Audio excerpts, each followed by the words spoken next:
Are you talking to me? Are you talking to me? No, I'm talking to Nono. Be quiet. Ciao, Nono. How are you? Welcome back to a new episode of What I Watched This Week, episode 6.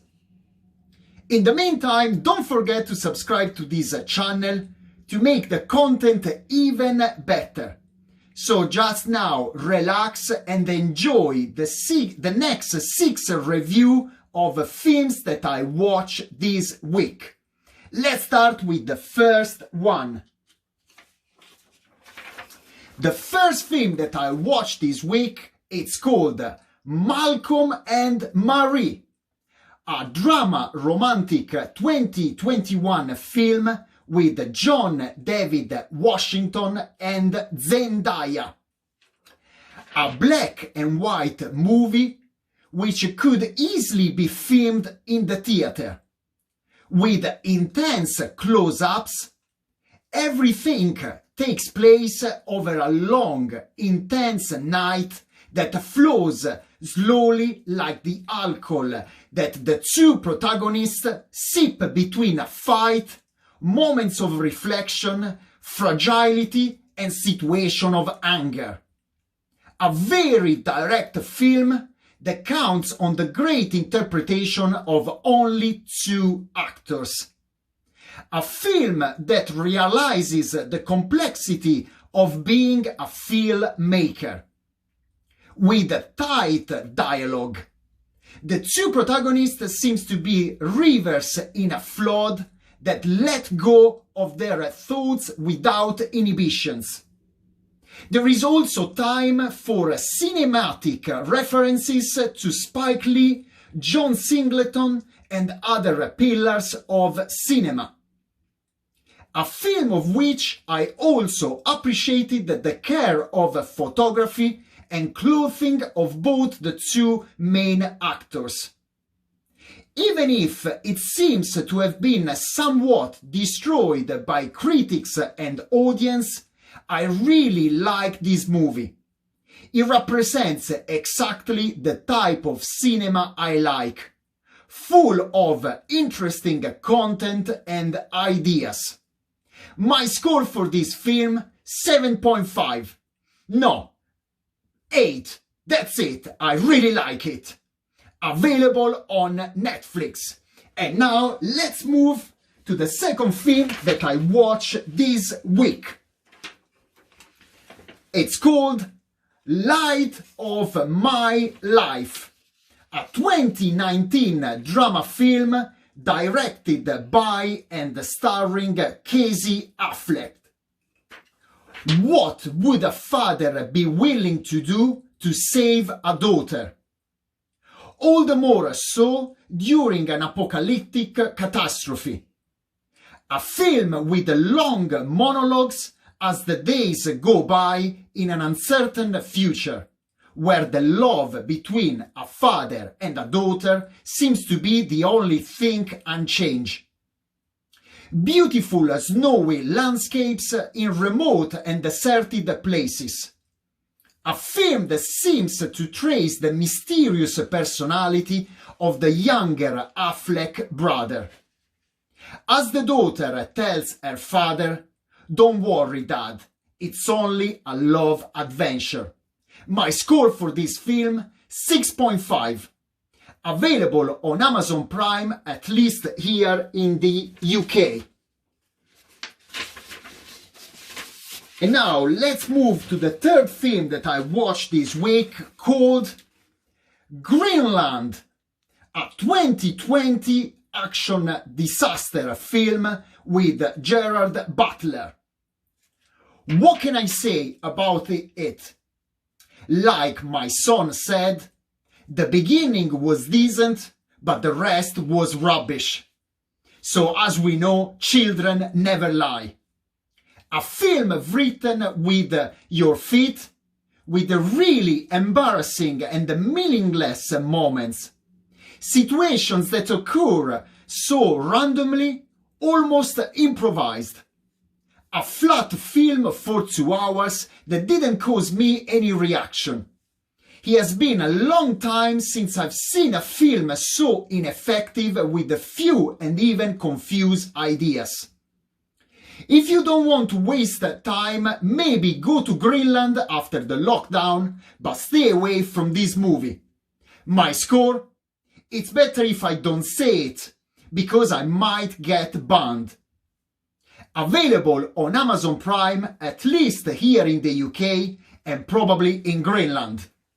And now let's move to the 4th film that I watched this week, called The Free World, a 2016 drama film.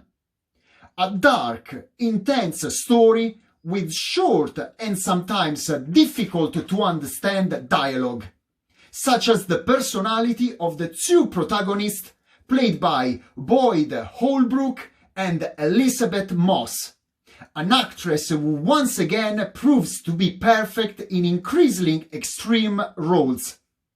She's a true chameleon, and at just 38 she already looks like a veteran. Now she doesn't surprise me anymore. A story based on the chemistry of the 2 protagonists, which certainly will not be among the most original, but which attracted my attention from the very first scenes. Recommended for those who like stories of redemption and second chances in life. My score to this film, 6.5. Available on Amazon Prime, at least here in the UK.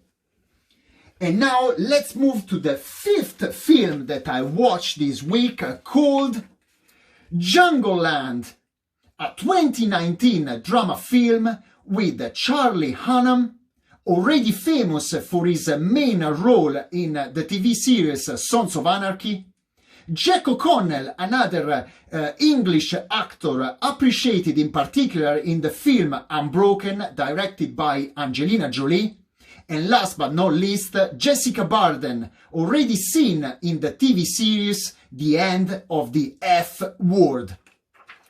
The story of 2 brothers who came from the street and who have practically lost almost everything from life, who continue to wander in the hope that the turning point will come.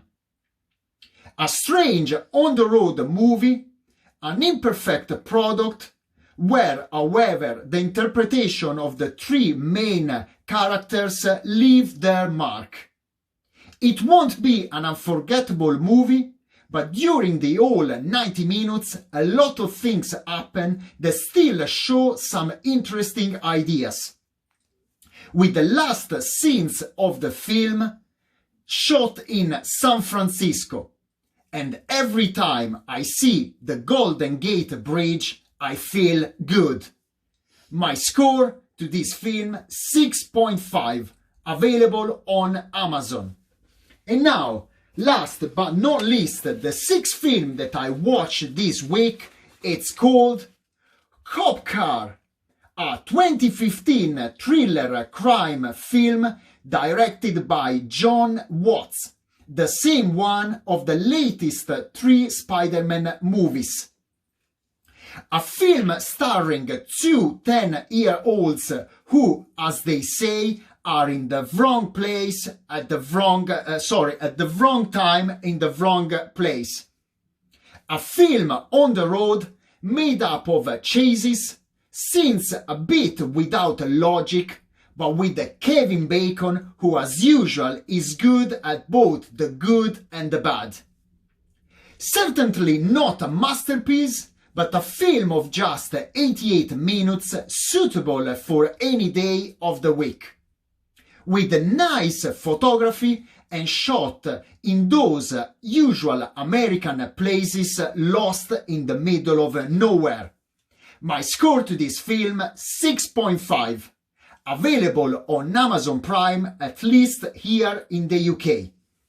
So that's all for this week. I hope you enjoyed these 6 reviews, And let me know in the comments of this video if you watch any of these films. What are your thoughts? What is your impression in particular about Malcolm and Marie, the film that I really like and I think so far represents one of my favorites watched so far from the beginning of the year. Don't forget to subscribe to this channel. It's very important to improve the content of my videos. I'm very sorry, I don't want to let one person, one of my subscribers down. I'm not mentioning any more birthdays of famous actors or actresses. I only know that during this week was Laura Dern birthday. So happy birthday, Laura, in particular to make Bex happy. So that's all for this week. Stay tuned and remember, cinema never sleeps on 80 Passione and life would not be the same without movies. Ciao!